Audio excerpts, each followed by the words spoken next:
Hidup Jokowi!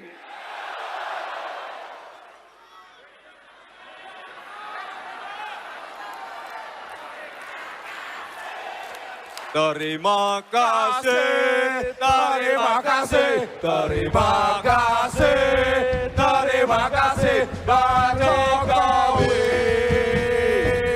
Pak Jokowi. Terima kasih, terima kasih, terima kasih, terima kasih, Pak Jokowi. Terima kasih.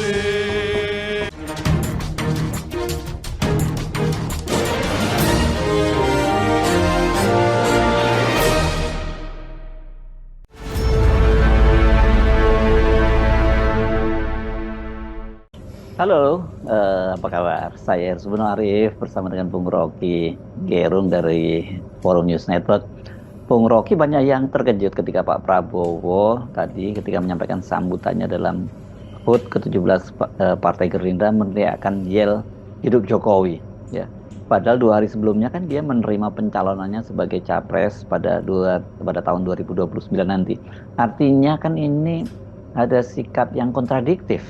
Kalau kita lihat sekuensi dari peristiwa ulang tahun Gerindra kan didahului oleh Munas yang kemudian menjadi Rakernas mungkin yang kemudian ditingkatkan statusnya di Munaslup yang menghasilkan keputusan yang akhirnya menunjukkan apa sebetulnya keinginan Prabowo, yaitu ingin jadi presiden di 2029. Jadi kira-kira hal yang cukup mendebarkan itu tentu tidak sepengetahuan Jokowi kan, karena tiba-tiba Munasnya berubah menjadi Munaslup itu, atau Rakernas jadi Munaslup. Jadi sebetulnya ada juga upaya untuk mengimbangi keputusan hari sebelumnya dan mengeluk-elukkan Jokowi hari ini kan, itu soalnya. Jadi semacam sugar cover itu, kertas permen itu untuk supaya terlihat manis. Tapi saya kira itu satu-satunya yang bisa kita baca di dalam proses atau dalam peristiwa politik tadi itu adalah sugar cover itu. Jadi seolah-olah ada manisnya tapi dalamnya itu pahit sebetulnya. Nah begitulah politik, selalu ada dua sisi itu, sisi yang dimanis-maniskan karena ada yang memang sudah pahit untuk ditutupi kan. Jadi kelihatannya itu yang terjadi. Tapi sekali lagi publik hanya menganggap, kalau kita baca netizen komentar itu, wah gila ya, kok segitunya tuh memujinya tuh, atau bahkan ada yang menganggap bahwa apa nggak berlebihan itu dalam keadaan kita lagi fokus pada upaya untuk melihat ekses dari kebijakan Jokowi yang menyebabkan kemelaratan.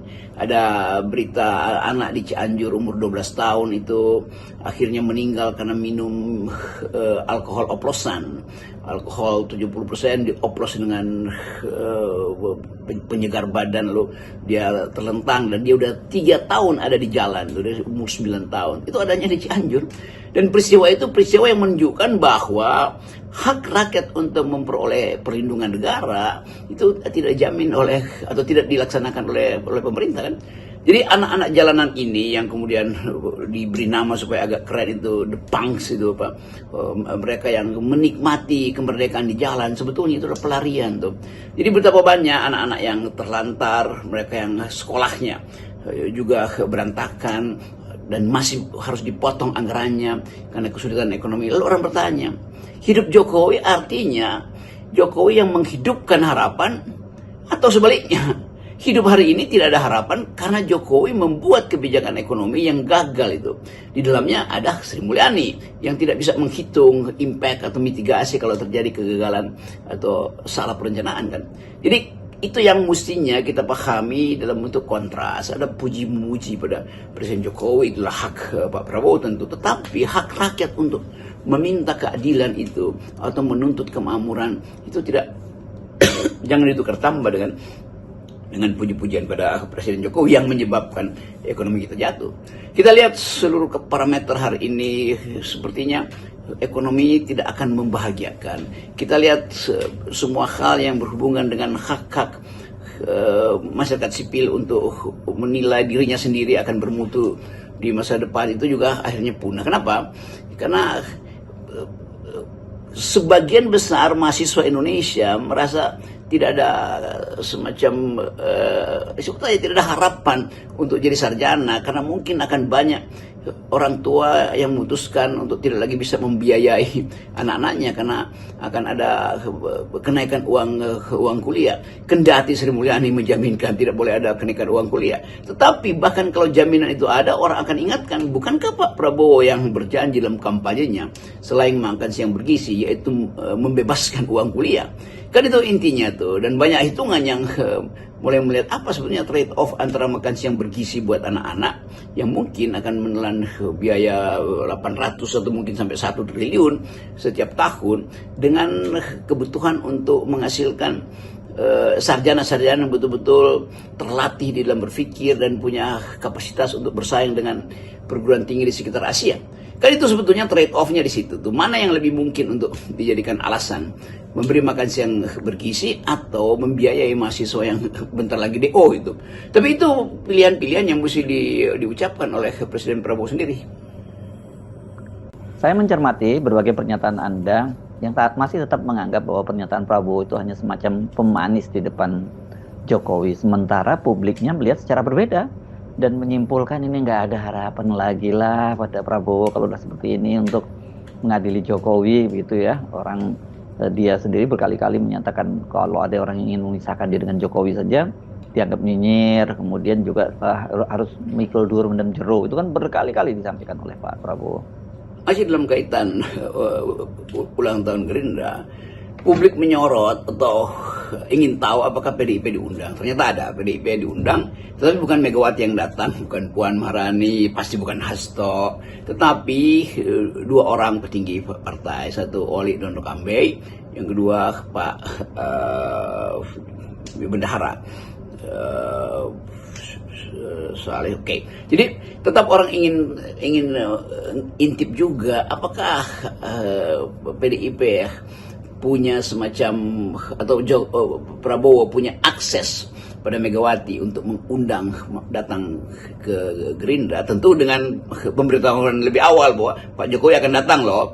Jadi mungkin Ibu Mega menganggap bahwa kalau dia nggak datang itu nanti ada pertanyaan apakah betul PDIP memusuhi Prabowo, apakah betul PDIP tidak menginginkan Jokowi datang ke situ sehingga jadi tukar tambah. Mega hanya bisa datang kalau Jokowi nggak datang tuh. Sebaliknya juga Jokowi mungkin tahu bahwa oke, Ibu Mega nggak akan diundang atau diundang tapi pasti akan mengirim utusan aja, maka Jokowi memutuskan datang satu keluarga, bahkan Jokowi, Gibran, Kaisang, Bobi segala macam tuh. Nah ini juga semacam petunjuk kecil bahwa kimia politik sedang mengalami perubahan. Ibu Mega tetap mestinya kan Ibu Mega yang datang tuh karena kita lihat persahabatan Ibu Mega dengan Pak Prabowo. Tetapi sinyal yang diperlihatkan Mega hanya mengirim dua wakilnya tuh. Jadi ada sesuatu yang masih digantung oleh Mega, yaitu apakah Megawati akan dapat diandalkan oleh Prabowo untuk menjaga keseimbangan politik di parlemen. Nah pertanyaan itu belum dijawab melalui kehadiran Oli dan Pak Abdullah apa. Jadi tetap terlihat bahwa masih ada proksi atau masih ada upaya untuk saling kirim sinyal tuh, dan sekali atau mungkin karena Ibu Mega belum di Indonesia, tapi sekali lagi kelihatannya bahwa upaya untuk menjembatani Mega dan Jokowi itu udah nggak mungkin tuh. Nah kalau itu sekarang tinggal kita coba membaca apakah Prabowo setelah ulang tahun Gerindra, setelah dinyatakan sebagai atau menyatakan diri sebagai calon presiden 2009 akan bikin bukan sekedar call to call tapi semacam komposisi baru untuk memperlihatkan bahwa setelah ada kesepakatan atau keputusan bahwa Gerindra akan mencalonkan Presiden Prabowo, itu berarti Gibran tidak akan dicalonkan lewat Gerindra. Setelah Kim Plus juga menyatakan mencalonkan Prabowo, itu berarti Gibran tidak akan dicalonkan oleh Kim Plus, maka keputusan itu mungkinnya akan dibawa sebagai pesan politik untuk negosiasi dengan Ibu Mega. Jadi kira-kira itu kalau kita berupaya untuk melihat komposisi kehadiran PDIP di pesta Gerindra tadi. Nah, selain memuji Jokowi, Pak Prabowo juga secara khusus itu memuji itu juga Ibu Megawati ya. Padahal Bu Megawati tidak hadir, tapi ada dua petinggi PDIP yang hadir, yakni Oli Dondo Kambe dan Said Abdullah. Bagaimana kita membacanya Pak Prabowo memainkan kartu-kartu kedua tokoh yang sedang berseteru ini? Ya, saya akhirnya dapat kiriman video itu, tuh, potongan itu yang menunjukkan betapa Pak Prabowo dengan gegap gempita bahkan mengulang-ulang slogan itu, hidup Jokowi. Oke, kita ngerti itu sebagai satu peristiwa politik, dan tentu di dalam rumus basa-basi politik, seseorang yang diundang secara khusus dia mesti dapat semacam standing applause tuh, Pak. Dimuliakan itu kan, itu mungkin gairahnya berlebihan, maka diulang oleh Pak Prabowo, hidup Jokowi. Ya, tetapi kemudian kita coba bandingkan dengan fakta bahwa proyek-proyek Jokowi dibatalkan oleh Prabowo. Jadi kita lihat itu sebagai psychological balancing gitu kan, menyeimbangkan psikologi, karena tentu Pak Prabowo mengerti bahwa Pak Jokowi akhirnya harus dibuat mengerti bahwa, ini dua kali kalimat yang mirip ya, bahwa anggaran tidak cukup. Tetapi untuk mengatakan kenapa tidak cukup anggaran untuk membiayai makan siang gratis, itu bukan pertanyaan pada Prabowo, itu pertanyaan yang udah dijawab oleh Tempo misalnya tuh di dalam bocor alus atau pikiran Tempo, bahwa itu disebabkan karena kekurangan anggaran disebabkan oleh salah perencanaan di awal pemerintahan Pak Jokowi dan berlanjut, di mana Pak Jokowi yang ketika masih presiden di akhir 2024 menyusun anggaran untuk 2025 bersama dengan Sri Mulyani dan tidak menghasilkan output. Artinya anggaran yang disusun itu tidak berhasil dikumpulkan. Dari mana penerimanya? Kan penerimaan pajak itu cuma sekian, mungkin 30% atau 40% dari yang diproyeksikan. Jadi kelihatannya memang karena kesalahan pengaturan anggaran, maka publik ribut bahwa ini semuanya gara-gara Jokowi. Nah, untuk membalance ke tatapan publik itu, ya Pak Prabowo dengan lihai mengatakan hidup Jokowi itu, walaupun rakyat tahu hidup apa, loh hidup kita jadi susah justru di era Jokowi, dan impactnya itu masih ada sekarang. Jadi begitu cara membaca peristiwa pidato Pak Prabowo yang berapi-api di ulang tahun Gerindra hari ini. Nah, kita mau coba melihat apa sebetulnya yang disembunyikan di dalam slogan-slogan semacam itu. Nah, bagian-bagian yang bisa kita baca yaitu hiruk pikuk yang pasti ada semacam orkestrasi. Oke, nanti kalau diteriakkan hidup Jokowi, maka ucapkan lebih keras lagi, hidup. Ternyata lemah, maka diulang oleh Pak Prabowo sekali lagi kurang keras. Jadi sebetulnya begitu cara membaca politik dari sudut pandang psikologi masa itu kira-kira. Nah, balik ke soal teriakan hidup Jokowi yang disampaikan oleh Prabowo, pasti akan banyak muncul tafsir soal ini ya, karena tuntutan adili Jokowi itu kan ini kelihatannya udah nggak bisa dicegah lagi. Ini bahkan mungkin malah akan ini gara-gara Pak Prabowo ini malah akan semakin marak ini di berbagai kota di Indonesia. Ya, tapi pasti yang paling menarik untuk dibahas minggu ini di banyak talk show adalah teriakan Prabowo hidup Jokowi itu menimbulkan analisis panjang. Apa di belakang itu ada satu psikologi yang agak ajaib di situ. Bukankah kedudukan Presiden Prabowo itu harusnya lebih memperhatikan, orang bilang kenapa nggak bilang hidup rakyat atau hidup masa depan itu. Jadi terlihat bahwa ada peristiwa yang bisa kita intip dari luar, ada kegelisahan pada Presiden Prabowo untuk tidak menyebutkan, kalau tidak menyebutkan Jokowi, karena Jokowi memang hadir di situ. Jadi mungkin ada semacam kesepakatan supaya Pak Jokowi itu dibungkus dulu untuk menghindari berbagai macam kritik netizen yang diarahkan pada Jokowi hari-hari ini. Jadi kelihatannya balancing itu ya akan yang sudah dilakukan oleh Presiden Prabowo. Tetapi publik tetap menganggap bahwa kelihatannya ada yang kurang well established itu, kurang terduduk dengan baik itu, karena berlebihan itu ucapan hidup Jokowi. Sementara poster-poster di hampir semua kota besar di Jawa itu tulisannya belum dihapus, yaitu adili Jokowi.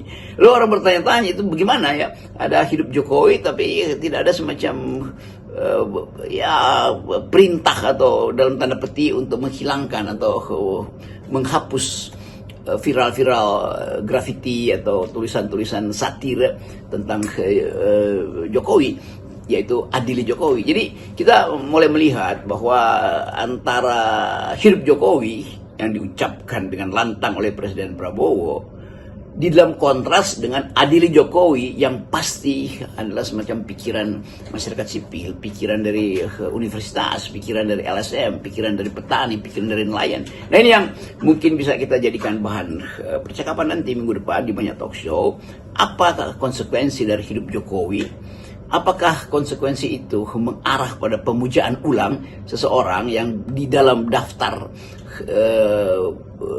dalam daftar OCCRP menduduki peringkat kedua sebagai koruptor? Apakah poster-poster yang beredar adili Jokowi dengan sendirinya akan diturunkan minggu-minggu depan? Nah itu yang kita sebut sebagai kue sera-sera, kalau kata lagu tuh.